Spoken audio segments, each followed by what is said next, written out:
So I want you all to take a look at this glass of water. And so the water in this glass is actually at what's called a state of equilibrium. And so in science, equilibrium is sort of like nature's comfort zone. It's where things want to be naturally. It's where they rest. It's where they exist. Okay? And so the water in this cup has an equilibrium level that is flat with the earth. And so if I move this cup, what happens to the water? It moves flat to the earth again. If I move it again, what happens one more time? It moves again, right? So this water does not have a brain. It is not making any decisions. It's not chasing its life's goals and dreams, right? But what it is doing is it is attempting to get back to that level of equilibrium, that place that it knows. And like water, we as human beings have a level of equilibrium as well. We have it financially, we have it emotionally, we have it physically. And that's a really great thing. It's sort of like a hardwired survival mechanism, so to speak. And this can be really good. And I'm going to use money as an example here, but remember, this is true basically in all areas of life. But I want you to imagine that you earn $100,000 a year. Okay, so that's your financial equilibrium. That's what you make. That's what you're used to. That's your lifestyle, right? And so you probably live in that sort of a house, and you probably drive that sort of a car. You probably go to those sorts of restaurants, okay? You go on vacation in that sort of way. Your kids go to that sort of school. That's your network. That's your social world. That's your equilibrium. And if that equilibrium gets challenged, if the cup gets moved, so to speak, you're going to move heaven and earth to find a way to get back to that place, right? If that income gets jeopardized, you might go back to school to get a new degree. You might work in a field you've never worked in before. You might actually move to another state or another country for an opportunity. You might start a business to get back to the place that you know. And that is a great thing until it's not. How many of you would say that you know somebody that has struggled substantially to make a change in a high-stakes area of their life, over and over and over, costing them their jobs, their relationships, sometimes their life. And they know what they need to do, and they try, but they simply can't seem to make the change. They change for a week or a month, but eventually they come back to who and where they were before. And I think if we're being honest, we are that person. I think each and every one of us on the inside has something in our life that we desperately yearn to change, and that we have tried and tried and tried again. And we know what we need to do.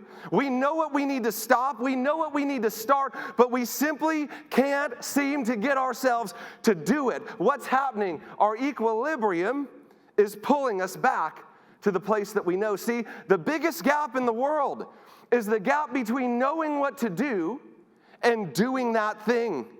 And so I want to take you back to that $100,000 equilibrium. You making $100,000, it gets jeopardized. You're going to fight and scratch and claw to get back to that place. But in the same way, you have a $100,000 equilibrium and somebody gives you $1 million opportunity. You're going to find a way to whittle that thing all the way back down to what you think you're worth. You're going to self-sabotage. You're going to make poor decisions. You will manifest health challenges. And this is probably nowhere better seen than in the story of Andrew Jack Whitaker. Andrew Jack Whitaker was a blue-collar worker, no real wealth to speak of. And in 2002, he played the lottery on the East Coast, as he often did, except for that night, he won an astounding $314 million jackpot. 5 years later, in 2007, Andrew Jack Whitaker filed for bankruptcy. Why? Because what he thought he deserved came and found him again. And see, why is this important? Well, I would submit to you that pretty much every area in your life at a subconscious level is being controlled by the level of your equilibrium. Who you are now and who you might become in the future is a byproduct of the level of equilibrium that you have. And so if that is true, and I believe it to be, then the question would bear, can I change my equilibrium? Or, like water, am I doomed to repeat the same behaviors over and over? Can I change? And if so, by what mechanism? In the early 1930s, there was a little girl born in the Midwest, 3 months premature, riddled with health challenges Her entire childhood, at age 5, she contracted polio. She lost the use of her left leg. The doctors told her family she would never walk again unassisted. They put her leg in a metal brace and sent her home. For 7 years, that little girl and her family trained and rehabilitated, and at age 12, 7 years later, she took a step without that brace for the first time and never put it back on again. At age 12, she changed. What happened? Her equilibrium brought her back, but she was not satisfied with walking. She wanted to run.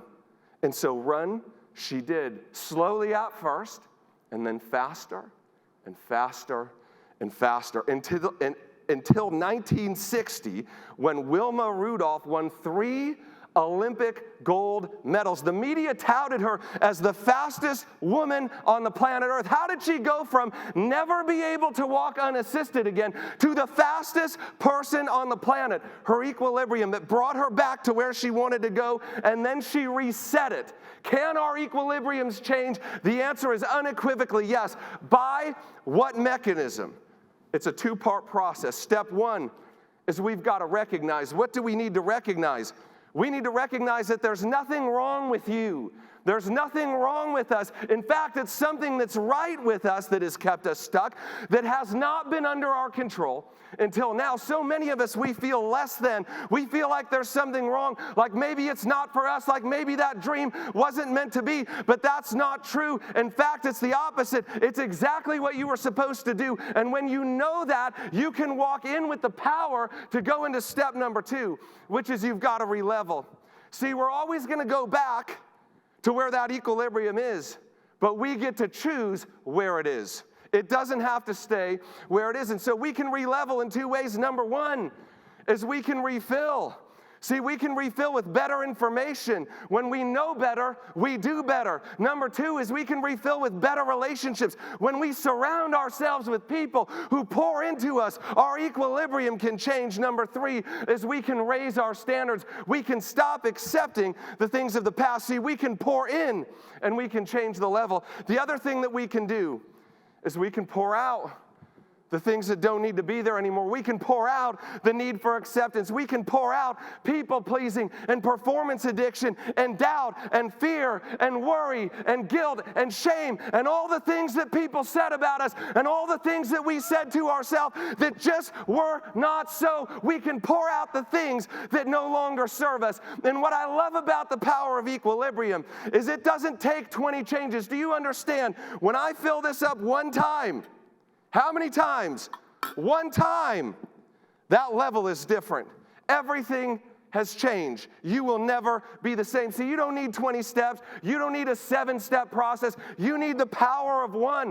One thing that you can pour out that doesn't need to be there anymore. One thing that you can fill up that you need for the next level of your destiny. It's the power of one. And I want to ask you today, before you go to bed tonight, can you find one thing that doesn't need to be in your life anymore and pour that thing out and everything can change? Can you find one thing that you can fill up that you need for the next level of your destiny and everything can change? See, I want to tell you this. It's said that the cemeteries of the earth are the richest places on the planet, filled with businesses never started, books never written, dreams never dreamt, cures never created. Why? Because they were chained to an equilibrium that didn't serve them anymore. And folks, that should not be so. The richest place in the world should be right here, in this room, right now, in your seat, as you begin to pour out the things in your life that don't need to be there anymore. And you begin to fill up with the things that you need, and you begin to change your equilibrium. Because when your equilibrium changes, you begin to change. And if you can change you can change the world.